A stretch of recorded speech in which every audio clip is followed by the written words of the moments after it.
alcohols with halogen acid.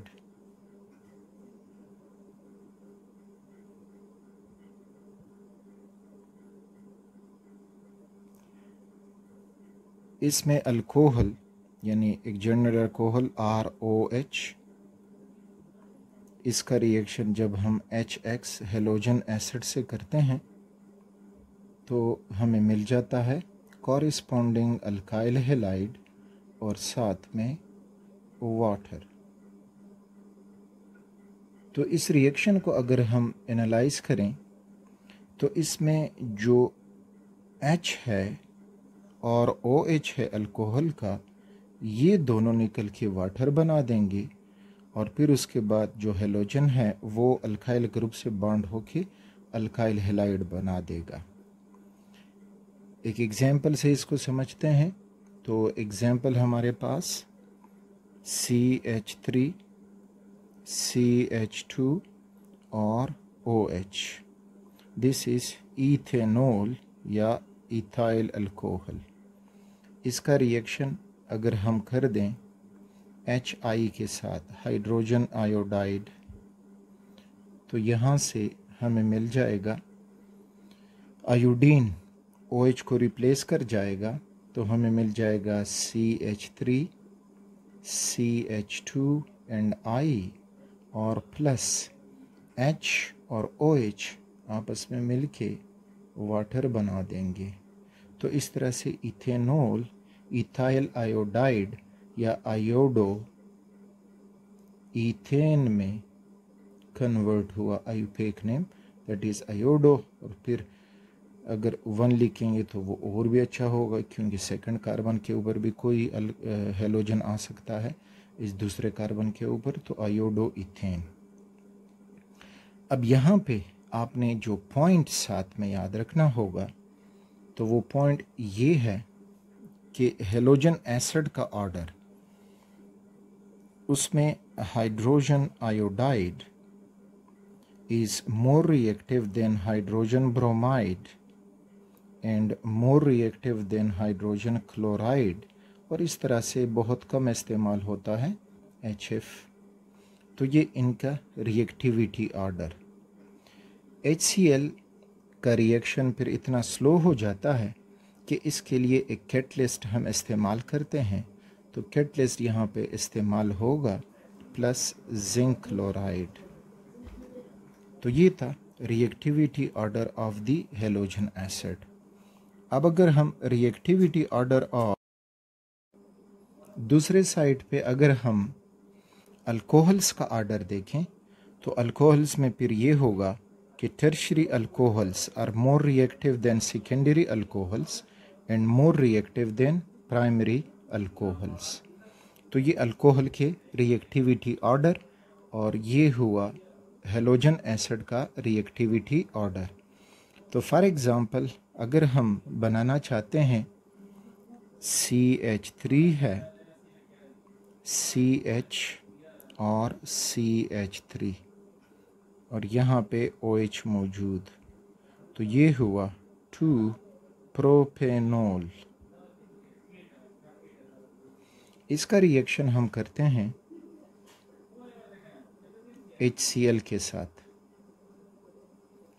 तो HCl के साथ रिएक्शन में हमने कैटलिस्ट इस्तेमाल करना होगा that is zinc chloride ZnCl2 anhydrous. तब जाके रिएक्शन होगा। तो बस सिंपल जो है अल्कोहल में जो OH जिस जहाँ से निकलेगा वहाँ पे हेलोजन अटैच हो जाएगा। So the product that will be obtained is CH3, CH, CH3 और यहाँ पे मिल जाएगा क्लोरीन। दूसरा जो प्रोडक्ट होगा तो वो H2O बन जाएगा दैट इज़ प्लस H2O।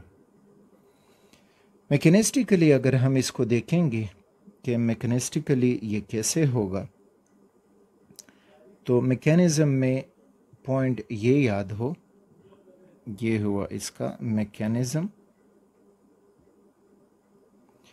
जो हेलोजन एसिड है फॉर एग्ज़ाम्पल HCl, ये प्रोटॉन डोनर होता है, तो प्रोटॉन रिलीज़ करके और अपना कॉन्जुगेट बेस क्लोराइड आयन बना देगा। अब जब हम अल्कोहल को देखते हैं तो अल्कोहल जो है that is CH3, CH2, CH and CH3। यहाँ पे जो बॉन्ड बना है बिटवीन OH और कार्बन, तो ऑक्सीजन के पास लोन पेयर्स मौजूद हैं। तो इस लोन पेयर की वजह से अल्कोहल जो प्रोटॉन रिलीज़ किया है HCl ने, तो ये उस प्रोटॉन को ग्रेब कर जाएगा। प्रोटॉन को ग्रेब करके हमें मिल जाएगा हाइड्रोनियम, या इसमें जो ऑक्सोनियम आयन बनेगा वो बन जाएगा। तो वो हो जाएगा CH3, CH एंड CH3, और यहाँ पे हमें मिला OH और कोऑर्डिनेट कोवेलेंट बॉन्ड बना के H अटैच हो गया है। दिस इज़ द हाइड्रोजन और पॉजिटिव चार्ज। अब जो नेक्स्ट स्टेप आएगा, तो नेक्स्ट स्टेप में ये जो कार्बन और ऑक्सीजन का बॉन्ड है ये ऑक्सीजन की तरफ टूट जाएगा।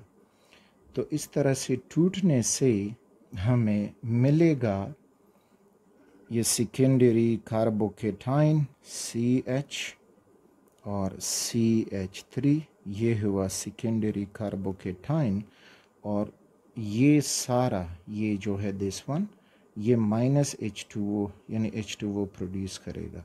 और इसके लिए अब क्लोरीन जो क्लोराइड आयन है दैट इज़ वेटिंग, तो वो क्लोराइड आयन यहाँ पे अटैक कर जाएगा, and so we will get the final product is CH3, CH, Cl and CH3.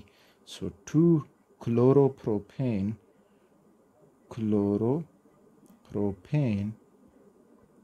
is found। या सेकेंडरी प्रोपाइल क्लोराइड जो इसका कॉमन नेम है, तो वो सेकेंडरी प्रोपाइल क्लोराइड।